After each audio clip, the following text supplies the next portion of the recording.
Saudaraku yang dikasihi oleh Tuhan dimanapun berada pada saat ini, kita akan mendengarkan firman Tuhan. Kita akan menaikkan syafaat kita. Marilah dalam penyembahan kita hari ini kepada Tuhan, kita mohon kekuatan di dalam doa. Kita berdoa. Terima kasih ya Tuhan atas kasih, berkat, dan kesetiaan-Mu dalam hidup kami. Kami bersyukur karena Tuhan begitu baik. Tuhan begitu mengasihi kami. Sekarang kami ingin mendengarkan firman-Mu.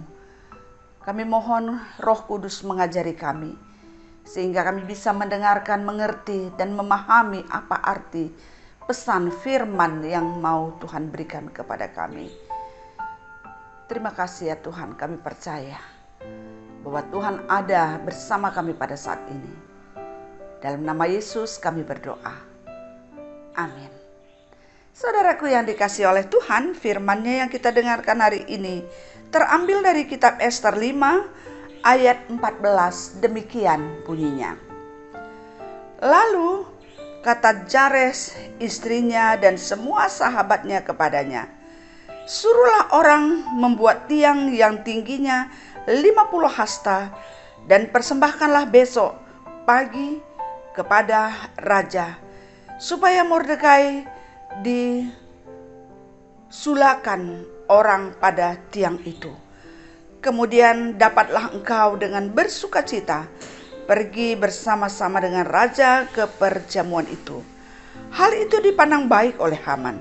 Lalu ia menyuruh membuat tiang itu. Saudaraku yang dikasihi oleh Tuhan, barangkali dalam hidup kita sering sekali kita punya pergumulan. Kita menyampaikan keluh kesah kita, suara hati kita kepada para sahabat-sahabat kita, para teman-teman kita yang kita anggap, yang kita percayai bahwa dia adalah teman kita, teman yang mengasihi kita, teman yang akan selalu mendukung kita. Orang-orang yang dekat dengan kita itu bisa saja pasangan hidup kita, anak-anak kita, dan orang lain yang ada di sekitar kita. Mungkin teman kerja kita, mungkin tetangga kita, atau siapa saja. Kita percaya kepada mereka bahwa mereka mengasihi kita. Kita percaya kepada mereka bahwa mereka akan membimbing hidup kita dan memberikan sesuatu yang membuat kita bisa memutuskan sesuatu jikalau satu waktu kita membutuhkan masukan dari mereka. Saudaraku yang dikasihi oleh Tuhan, demikian halnya yang terjadi di dalam diri Haman pada saat ini. Dia merasa gelisah. Satu sisi dia bangga dengan semua yang baik dalam hidupnya, tentang anaknya, tentang kekayaannya, tentang jabatannya. Tapi di sisi lain dia sangat membenci Mordekai. Tertutuplah kebahagiaan itu karena kebenciannya. Tertutup begitu banyak kebahagiaannya karena kebenciannya. Jangan-jangan dalam hidup kita juga bisa seperti itu terjadi. Banyak hal-hal yang baik dalam hidup kita. Banyak yang patut disyukuri. Banyak nikmat anugerah dan karunia yang diberikan Tuhan.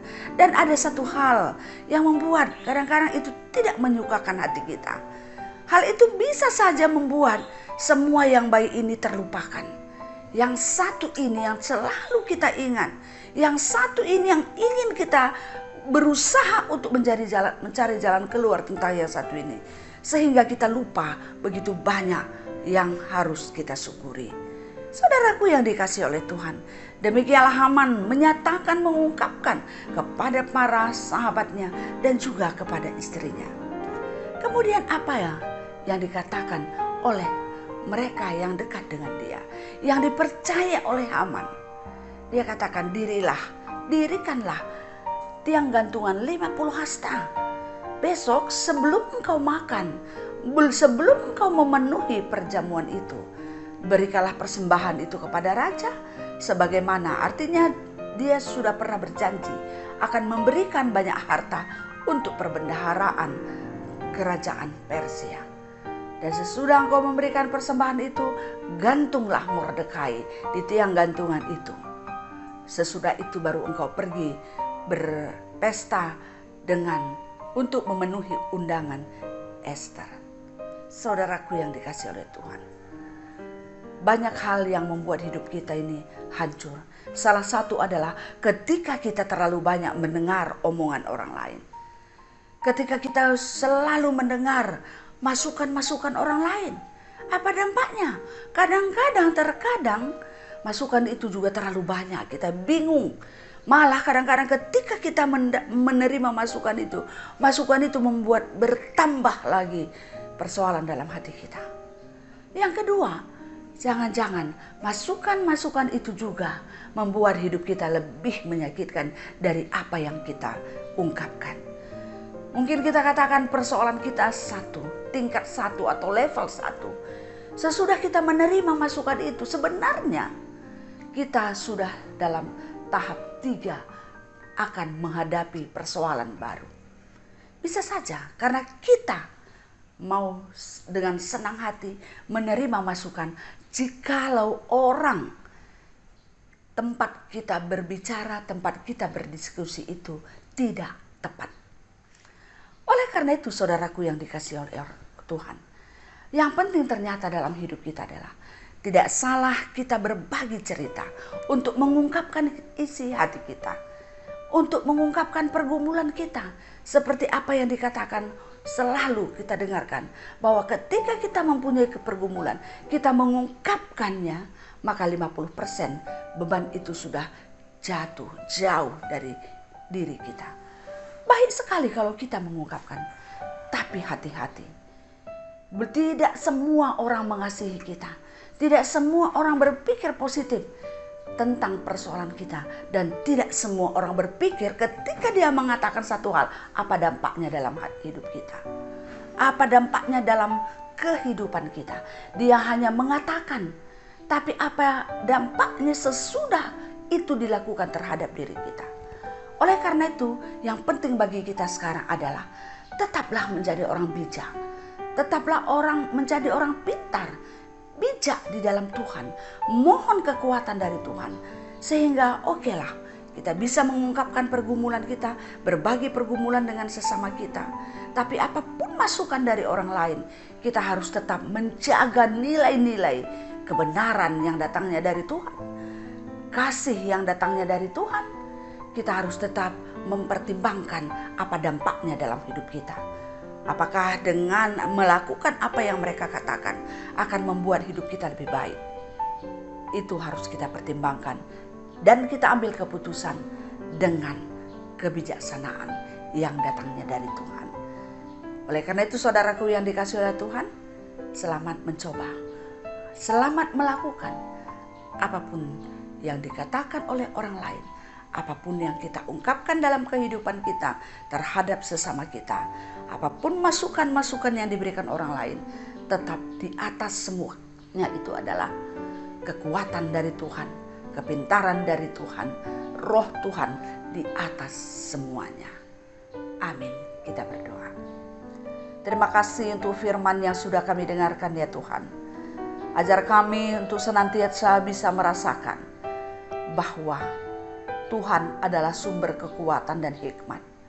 Oleh karena itu sekalipun apa yang terjadi dalam hidup kami, dan seringkali kami tidak merasa puas jikalau kami tidak menceritakannya kepada orang lain. Ajar kami ya Tuhan, ketika banyak orang di sekeliling kami memberi masukan, bertambahlah kepintaran dan kebijaksanaan kami, sehingga kami boleh mengungkapkan, memutuskan apa yang berkenan di hadapan Tuhan. Karena kami juga tidak tahu apa yang dipikirkan orang lain terhadap kami. Oleh karena itu, tambahkan kepintaran kami, tambahkan kekuatan kami untuk menjalani kehidupan ini, untuk mengambil keputusan ketika kami dilanda pergumulan, kesedihan, dan stres. Dan ajar kami untuk pergi bercerita kepada orang yang tepat. Terima kasih ya Tuhan. Kami berdoa buat setiap orang yang bermasalah pada saat ini. Tuhan menolong mereka, Tuhan bantu mereka. Tuhan berikan kebijakan, kepintaran, sehingga mereka tahu apa yang harus mereka lakukan. Mereka tahu bagaimana menghadapi semua pergumulannya. Mereka tahu apa yang harus mereka ungkapkan, bicarakan terhadap orang yang ada di sekitarnya. Terima kasih ya Tuhan. Berkatilah kehidupan kami dan keluarga kami. Berkatilah setiap orang yang selalu merindukan Tuhan. merindukan pertolongan Tuhan. Banyak orang yang merindukan Engkau yang Tuhan. Ketika dia mengalami pergumulan berat, ketika dia sakit, ketika rumah tangganya tidak bahagia, ketika anak-anaknya gagal, ketika anak-anaknya terjerumus ke dalam pergaulan yang tidak baik, ketika dia gagal dalam usahanya, dan sebagainya. Bantu mereka ya Tuhan, tolonglah mereka ya Tuhan, sehingga mereka boleh terangkat dari keterpurukannya. Terima kasih ya Tuhan, kami juga berdoa pada saat ini untuk bangsa dan negara kami. Berkatilah mereka, berkatilah pemimpin-pemimpin kami, berkati juga pemerintah kami dalam menangani persoalan pandemi COVID-19. Tuhan kami mohon, berkatilah kami semua untuk sanggup menjaga diri kami, dan Tuhan juga menjaga kami, sehingga kami boleh tetap diselamatkan oleh situasi yang tidak menyenangkan ini. Tuhan menyelamatkan kami. Terima kasih ya Tuhan. Inilah harapan dan doa kami. Kami sampaikan di dalam nama Yesus Tuhan kami. Amin. Saudaraku yang dikasihi oleh Tuhan, demikianlah firman yang kita dengarkan hari ini. Maka damai sejahtera yang datangnya dari Tuhan kiranya menyertai kamu dari sekarang sampai selama-lamanya. Amin. Salam sehat, tetap semangat untuk menjaga kesehatan kita semua. Terima kasih.